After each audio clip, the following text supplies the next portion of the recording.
Hi friends, welcome back to my channel. இன்றைக்கி நம்ம என்ன ரெசிபி பார்க்க போகிறோன்னா, நல்ல காரசாரமான சிக்கன் தொக்கு தாங்க. ஸோ அதுக்கு நீங்கள் கடாயில் எண்ணெய் ஊற்றிட்டு மசாலா பட்டை, கிராம்பு, ஏலக்காய்லாம் போட்டுட்டு அது பொரிஞ்சதும் நீளமாக நறுக்கி வச்ச வெங்காயத்தை போடுங்க. நான் 2 மீடியம் சைஸ் வெங்காயம் எடுத்திருக்கேன், 2 பச்சை மிளகாய் எடுத்திருக்கேன். சிக்கன் தொக்கு இந்த மாதிரி பண்ணும்போது ஆனியனை வந்து நீங்கள் நீட்டாக கட் பண்ணிக்கினீங்கன்னா அதோட டேஸ்ட் இன்னும் ரொம்ப நல்லாயிருக்கும். நம்ம நார்மலாக சாப் பண்ணுறதோட இந்த மாதிரி போட்டு செஞ்சு பாருங்கள், அதோட டேஸ்ட்டு நல்லாயிருக்கும். அதே மாதிரி நம்ம நல்லா கட் பண்ணி போட்ட ஆனியன் வந்து நல்லா வதங்கணும். எந்த அளவுக்கு நீங்கள் ஆனியனை நல்லா வதக்குறீங்களோ அந்த அளவு உங்கள் கிரேவியோட டேஸ்ட் வந்து இன்க்ரீஸ் ஆகும். ஸோ இப்போ நம்ம ஆனியன் போட்டு நல்லா வதக்கலாம். அது நல்லா வதங்கட்டும். வேணும்னா உப்பு போட்டுக்கோங்க. சிலர் கொஞ்சமாக சீக்கிரம் வதங்கிறதுக்காக உப்பு போடுவாங்க, நான் போடலை. நல்லா வதக்குங்க, டைம் கொடுத்து வதக்குங்க. ஆனியன் வதங்கிறதுக்கு மட்டும் கொஞ்சம் டைம் கொடுத்தீங்கன்னா உங்கள் கிரேவியோட டேஸ்ட்டு செம்மையாக இருக்கும். இந்த ரெசிபி வந்து நல்லா காரசாரமாக இருக்கும். இந்த தொக்கு வந்து நீங்கள் எதுக்கு வேணால் யூஸ் பண்ணிக்கலாம். இப்போ பாருங்கள், நல்லா ஒரு லைட் ப்ரௌன் கொஞ்சம் வந்து நல்லா வதங்கிடுச்சு வெங்காயம். இந்த டைமில் நீங்கள் என்ன பண்ணுங்கள், இஞ்சி பூண்டு பேஸ்ட் ஆட் பண்ணிக்கோங்க. நல்லா கொஞ்சம் எக்ஸ்ட்ராவே ஆட் பண்ணிக்கோங்க.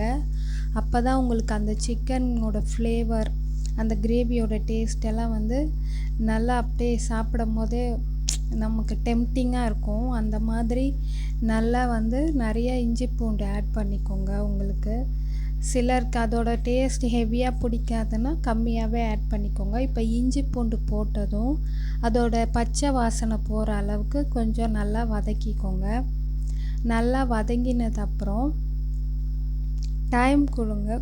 ஸ்பீடாக வச்சு கடகடன்னு அவசரமாக பண்ணாதீங்க. மீடியம் ஃப்ளேம்லேயே வச்சு நல்லா அந்த ரா ஸ்மெல் போகிற அளவு நல்லா மிக்ஸ் பண்ணிக்கோங்க. இந்த சிக்கன் தொக்கு வந்து நீங்கள் இட்லி, தோசை, சாப்பாடு, டிஃபன் ஐட்டம் எல்லாத்துக்கும் யூஸ் பண்ணிக்கலாம். நல்லா டேஸ்ட்டாக இருக்கும். சாப்பாட்டுக்கு கூட எந்த இதுவும் இல்லாமல் இதையே வந்து நீங்கள் போட்டு சாப்பிட்லாம். இப்போது நல்லா 3-4 டைம் கழுவி வச்ச சிக்கனை வந்து ஆட் பண்ணிக்கோங்க. சிக்கன் வாஷ் பண்ணும் போது கொஞ்சமாக மஞ்சள் தூள் கூட வேணால் போட்டு ஆட் பண்ணிக்கோங்க. இப்போ இருக்க சிக்கன் வந்து நமக்கு எப்படின்னு தெரியலை. ஸோ வந்து நல்லா 3-4 டைம் வாஷ் பண்ணிக்கோங்க, அப்போ கொஞ்சம் நல்லாயிருக்கும். ஸ்மெல் இல்லாமல் ஃப்ரெஷ் சிக்கனாக வாங்கி பண்ணிங்கன்னா கிரேவி நல்லாயிருக்கும். நல்லா ஃப்ரெஷ் சிக்கனாக கேட்டு வாங்கிக்கோங்க. இப்போ சிக்கனை போட்டதும் நல்லா வந்து அதை மிக்ஸ் பண்ணுங்கள்.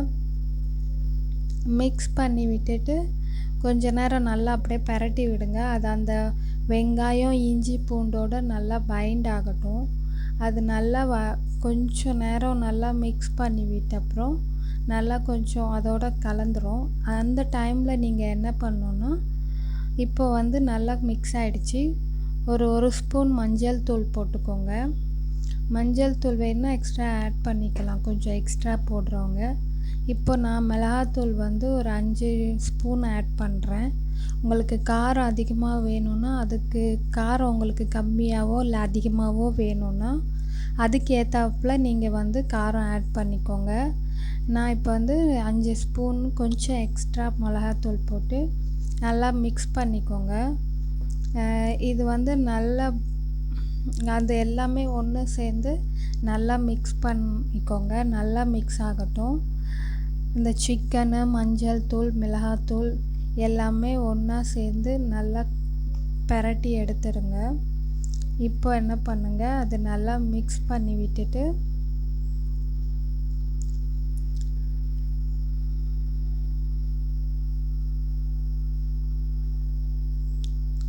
இப்போ நல்லா மிக்ஸ் ஆனதும் நீங்கள் வந்து ஒரு மூடி போட்டு கொஞ்ச நேரம் ஒரு 5 மினிட்ஸ் மூடி வச்சுருங்க. அதுக்கப்புறம் எடுத்து பார்த்தீங்கன்னா லைட்டாக இந்த ஆயிலெலாம் சைட்ஸில் வந்திருக்கும், தெரியுதுங்களா? இப்போ வந்து அதை நல்லா மிக்ஸ் பண்ணி விட்டுக்கோங்க. மறுபடியும் நல்லா கிளறி விடுங்க. இப்படி பண்ணும்போது இந்த சிக்கனோட இப்போ சம்டைம்ஸ் நம்ம பண்ணோன்னா சிக்கன் வந்து ஒயிட் கலராகவே இருக்கும், கிரேவி மட்டும் கலராக இருக்கும். ஸோ இந்த மாதிரி பண்ணிங்கன்னா சிக்கனோட கலரும் வந்து மாறும். இப்போது கட் பண்ணி வச்சுருக்கிற தக்காளி ஆட் பண்ணிக்கோங்க. நான் குட்டி தக்காளி 2 எடுத்திருக்கேன். அதை நீல வாக்கில் கட் பண்ணியிருக்கேன். தக்காளி உங்களுக்கு எப்படி வேணுமோ அப்படி கட் பண்ணிக்கங்க. இப்போ தக்காளி போட்டதும் நல்லா கிளறி விட்டுக்கோங்க. அந்த தக்காளியோட ஜூஸ்லேயே வாட்டர் கிடைக்கும் நமக்கு. ஸோ அதனால் நல்லா மிக்ஸ் பண்ணி விட்டுக்கோங்க. என்னடா இப்போ தக்காளி ஆட் பண்ணுறோமே, அது வதங்குமா இல்லை அப்படியே இருக்குமான்ட்டு யோசிக்காதீங்க. இந்த மாதிரி பண்ணுங்கள், நிஜமாலுமே டேஸ்ட்டாக இருக்கும். இப்போ நீங்கள் தேவையான அளவு சால்ட் ஆட் பண்ணிக்கோங்க. சால்ட் ஆட் பண்ணினதும் நல்லா மறுபடியும் சிக்கனை நல்லா பிரட்டி எடுத்துக்கோங்க. நல்லா மிக்ஸ் பண்ணிவிடுங்க. மிக்ஸ் பண்ணிவிட்டு அந்த தக்காளி கொஞ்சம் நல்லா அப்படியே கிண்டி விட்டுருக்காங்க. நல்லா ஒரு 5 மினிட்ஸ்க்கு மிக்ஸ் பண்ணிகிட்டே இருங்க. ஏன்னா நம்ம இவ்வளோ நேரத்துக்கு தண்ணியே ஆட் பண்ணல. ஸோ அதனால் கொஞ்சம் நல்லா மிக்ஸ் பண்ணிவிட்டு மூடிடுங்க. மூடி போட்டு மூடினதும் ஒரு 5 மினிட்ஸ் கழித்து ஓப்பன் பண்ணிங்கன்னா அந்த தக்காளியில் இருக்க வாட்டரெல்லாம் வெளியே வந்திருக்கும். அப்போ இந்த டைமில் மிக்ஸ் பண்ணி லைட்டாக அந்த தக்காளியை நல்லா கொஞ்சம் மேஷ் ஆகிற மாதிரி கரண்டியாலேயே லைட்டாக அழுத்தி விடுங்க. ஸோ அப்புறம் நல்லா கிளறிக்கோங்க. இந்த மாதிரி நல்லா மேஷ் பண்ணி விட்டுட்டிங்கன்னா தக்காளி நல்லா சாஃப்டாக இருக்கும். நீங்கள் லைட்டாக கரண்டியை வச்சு பண்ணாலே அது நல்லா மேஷ் ஆகிடும். இந்த டைமில் நீங்கள் தேவையான அளவு வாட்டர் ஆட் பண்ணிக்கோங்க. நான் அந்த இஞ்சி பூண்டு அரைச்ச ஜார்லேயே கொஞ்சமாக ஆட் பண்ணிட்டேன். தண்ணி ஒரு 1/2 டம்ளர் போட்டால் போதும். நம்ம ஏன்னா திக்கான கிரேவி பண்ணுறதுனால கொஞ்சமாக தண்ணி ஊற்றிக்கிறேன். தண்ணி ஊற்றினதும் நல்லா மிக்ஸ் பண்ணிவிட்டு மூடி போட்டு க்ளோஸ் பண்ணிவிடுங்க. ஒரு 10 மினிட்ஸ் மீடியம் ஃப்ளேம்லேயே வச்சுருங்க. அதுக்கப்புறம் 10 மினிட்ஸ் கழித்து ஓப்பன் பண்ணி பார்த்தீங்கன்னா ஆயிலெலாம் தனியாக வெளியே பிரிஞ்சு வந்திருக்கும். இப்போ நீங்கள் அதை நல்லா மிக்ஸ் பண்ணிக்கோங்க. இந்த ஸ்டேஜ்லேயே சிக்கன் ஒரு 3/4 அளவுக்கு வெந்திருக்கும். கறி நல்லா 3/4 பாகம் வெந்திருக்கும். இந்த டைமில் பெப்பர் ஆட் பண்ணிக்கோங்க. நான் சின்ன ஸ்பூனில் 2 ஸ்பூன் ஆட் பண்ணுறேன். உங்களுக்கு காரம் நல்லா பெப்பரோட காரம் ஜாஸ்தி வேணும்னா மிளகாத்தூளோட காரம் கம்மி பண்ணிவிட்டு இந்த டைமில் பெப்பர் ஆட் பண்ணும்போது நிறையா ஆட் பண்ணிக்கலாம். இப்போ நல்லா மிக்ஸ் பண்ணிவிட்டு கேஸை சிம்மில் வச்சுருங்க. சிம்மில் வச்சுட்டு ஒரு 5 to 7 மினிட்ஸ் அப்படியே விட்டுருங்க. ஓப்பன்லேயே இருக்கட்டும். க்ளோஸ் பண்ணிங்கன்னா அந்த திக்னஸ் கம்மியாயிடும். பாருங்கள், சிக்கன் இப்போவே நல்லா வெந்து தான் இருக்குது. ஸோ ஒரு 5 to 7 மினிட்ஸ் ஓப்பன்லேயே வச்சு அது அப்படியே குக் ஆகட்டும். பார்த்திங்களா, நல்லா வெந்திருக்கு. இப்போ நம்ம அதை நல்லா மிக்ஸ் பண்ணிவிட்டு விட்டுடலாம். ஒரு 5 மினிட்ஸ் 6-7 மினிட்ஸ் கழித்து பார்த்திங்கன்னா நம்ம சிக்கன் கிரேவி ரெடி ஆகிடும். பாருங்கள், இப்போ அதை தண்ணி எல்லாம் கம்மியாயிட்டு ஒரு திக்கான தொக்கு கன்சிஸ்டன்சிக்கு நம்ம செய்கிறது சிக்கன் தொக்கு. ஸோ அந்த தொக்கு பதத்துக்கு நல்லா வந்துடுச்சு. சிக்கன் வெந்துடுச்சான்னு நீங்கள் எடுத்து பார்த்துக்கோங்க. நல்லா மிக்ஸ் பண்ணி விட்டுக்கோங்க. அவ்வளோதாங்க, நம்மளுடைய டேஸ்டியான காரசாரமான சிக்கன் தொக்கு ரெடி. நீங்கள் இதை சுட சுட சாப்பாடை போட்டு இந்த தொக்கை போட்டு நல்லா பிசைஞ்சு சாப்பிட்டிங்கன்னா அவ்வளோ டேஸ்ட்டாக இருந்தது. நான் சாப்பிட்டு பார்த்தேன், ஸோ அதான் சொல்கிறேன். இப்போ கொரியாண்டர் லீஃப் ஆட் பண்ணி ஒரு பெரட்டி எடுத்துருங்க. பெரட்டிட்டு ஸ்டவ் ஆஃப் பண்ணிவிடுங்க. ஸோ அவ்வளோதாங்க, சிக்கன் தொக்கு ரெடி ஆயிடுச்சு.